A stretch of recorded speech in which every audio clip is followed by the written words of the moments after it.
నమస్తే మిత్రులారా, నేను మీ వేదాంత వెంకట హర్నాథ్. ఆనంద్ భవన్ అంటే ఆనందం యొక్క నివాసం అని అర్థం. ఇదొకప్పుడు భారత రాజకీయ నాయకుడు మోతీలాల్ నెహ్రూ యాజమాన్యంలో ఉంది. 1900 సంవత్సరం నుంచి 1930 వరకు నెహ్రూ కుటుంబం నివాసం ఉన్న ఇల్లు ఇది. ఇది ప్రయాగ్రాజ్ రైల్వే స్టేషన్ నుంచి 4 కిలోమీటర్ల దూరం మాత్రమే ఉంటుంది. అసలు దీని చరిత్రలోకి వెళ్తే మహమూద్ మంజిల్ చర్చి రోడ్లో ఇది మహమూద్ మంజిల్ అనేవారు. ఇది భవన్ 1871లో 19వ శతాబ్దపు భారతీయ ముస్లిం నాయకుడు మరియు విద్యావేత్త అయిన సయ్యద్ అహ్మద్ ఖాన్ కోసం కట్టించినటువంటిది. ఇది 20 ఎకరాల భూమిలో 1868లో ప్రారంభమైన కట్టుబడి 1871కి పూర్తయింది. అహ్మద్ ఖాన్ పెద్ద కుమారుడు పేరుపై దీన్ని మహమూద్ మంజిల్గా పేరు పెట్టారు. దీన్ని 1900 సంవత్సరంలో 19,000కి మాత్రమే పండిట్ మోతీలాల్ నెహ్రూ కొనుగోలు చేయబడి ఆనంద్ భవన్గా మారింది. నవంబర్ 14, 1889లో జన్మించిన నెహ్రూ గారు ఈ ఆనంద భవన్లోనే జన్మించారు. దాన్ని ఇప్పుడు అప్పటి 3వ భారత ప్రధాని శ్రీమతి ఇందిరాగాంధీ 1970లో ఆనంద భవన్ను దేశానికి విరాళంగా అందించారు. మరియు తన తండ్రి తాత యొక్క పుస్తకాలు జ్ఞాపికలతో కూడినటువంటి మ్యూజియంగా మార్చారు. నేడిది దేశంలోనే అత్యుత్తమమైనటువంటి మ్యూజియంలో ఒకటిగా ఉంది. చక్కని స్తంభాలతో కూడిన అందమైన వరండాలు చూడండి ఎలాగుందో. ఆ వరండా చాలా అద్భుతంగా ఉంది, చాలా అందంగా కూడా ఉంది. 1930 నుండి ఆనంద్ భవన్ భారత స్వాతంత్ర ఉద్యమానికి కేంద్రంగా మారిందని చెప్తారు. ఎందుకంటే ఇది కాంగ్రెసు మరియు ఇతర రాజకీయ పార్టీలు అనేక సమావేశాలు మరియు ఇతర కార్యక్రమాలు ఇక్కడే నిర్వహించారు. ఇవిగోండి, ఇవి నెహ్రూ గారు వాడినటువంటి వస్తువులు, అలానే పుస్తకాలు.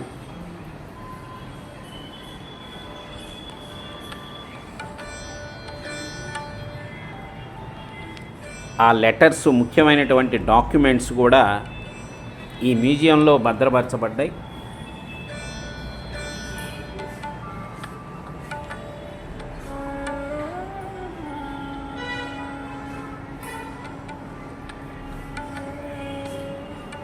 ఆయన ధరించినటువంటి వస్త్రాలు కూడా ఇందులో ఉన్నాయి.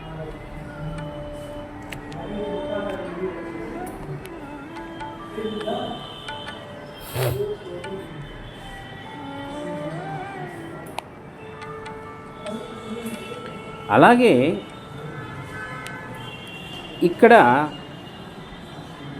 ఇతర రాజకీయ పార్టీలు అనేక సమావేశాలు మరియు ఇతర కార్యక్రమాలు నిర్వహించేది. నాకు ఇంకా ఆనందం కలిగించిన విషయం ఏంటంటే, ఆనంద భవన్లో ఆనందంగానే ఉంటుందండి, అది వేరే విషయం.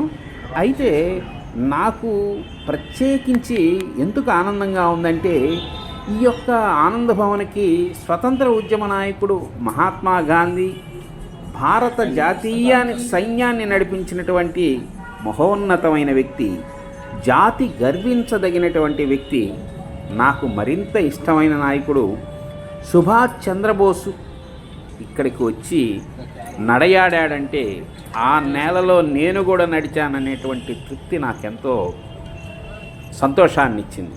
సుభాష్ చంద్రబోస్ గారు నడిచినటువంటి ప్రాంతం, ఈ భవనానికి వచ్చినటువంటి ఈ ప్రదేశం నాకు చాలా ఆనందాన్ని ఇచ్చింది. అంతేకాదు, మరియు పాకిస్తాన్ వ్యవస్థాపకుడైనటువంటి అలీ జిన్నా లాంటి అనేక మంది ప్రముఖులు కూడా స్వాగతం ఇచ్చినటువంటిది ఈ భవన్. చూసారా, లైబ్రరీలో సుమారుగా 30,000 పుస్తకాలండి. ఆ మోతీలాల్ గారు నెహ్రూ అయినట్టు కానీ, లేకపోతే నెహ్రూ గారు కానీ, జవహర్లాల్ నెహ్రూ కానీ, వారు చదివినటువంటి పుస్తకాలు 30,000 పుస్తకాలు దాకా ఈ మ్యూజియంలో ఉన్నాయి. ఇక్కడే స్వతంత్ర ఉద్యమానికి రావాల్సిన నాయకులు మంతనాలన్నీ కూడా అక్కడే జరిగేవి. ఇది చూస్తే ఇక్కడ గాంధీ గారు వచ్చినప్పుడు ఆయన విశ్రాంతి తీసుకునేటువంటి పడక గది ఇది. చక్కగా కూర్చొని మాట్లాడుకోవటం కానీ, అక్కడ విశ్రాంతి తీసుకోవడం కానీ, గాంధీ గారు వచ్చినప్పుడు ప్రత్యేకంగా వారికి ఒక గది కేటాయించారండి. గదులకి ఏం నష్టం, చాలా 44 గదుల దాకా దాంట్లో ఉన్నాయి. ఈ గదిలోనే గాంధీ గారు విశ్రాంతి తీసుకునేవాళ్ళని చెప్పారు. అట్లాగే ఇది ఇందిరాగాంధీ గారు ప్రత్యేకంగా ఇందిరాగాంధీ గారి రూమ్ ఇది. చిన్న పడక గది. వాళ్ళ నాన్నగారితో మాట్లాడి రాజకీయ మంతనాల తర్వాత విశ్రాంతి తీసుకునేవాళ్ళట ఇందిరాగాంధీ గారు ఈ గదిలో. ప్రతి గదిలో కూడా ఇది ప్రత్యేకించి మోతీలాల్ నెహ్రూ గారు, జవహర్లాల్ నెహ్రూ గారి తండ్రి మోతీలాల్ నెహ్రూ గారు ఇక్కడ నాయకులతో చర్చాగోష్ఠి జరుపుతుండేవాళ్ళు. ఎక్కడెక్కడ స్వతంత్రానికి సంబంధించి నాయకులు ఇతర దేశ నాయకులతో కానీ ఎవరితో కానీ వాళ్ళ నాన్నగారు ఇక్కడే మంతనాలు సాగించేవాళ్ళు ఈ గదిలో, మోతీలాల్ నెహ్రూ గారు.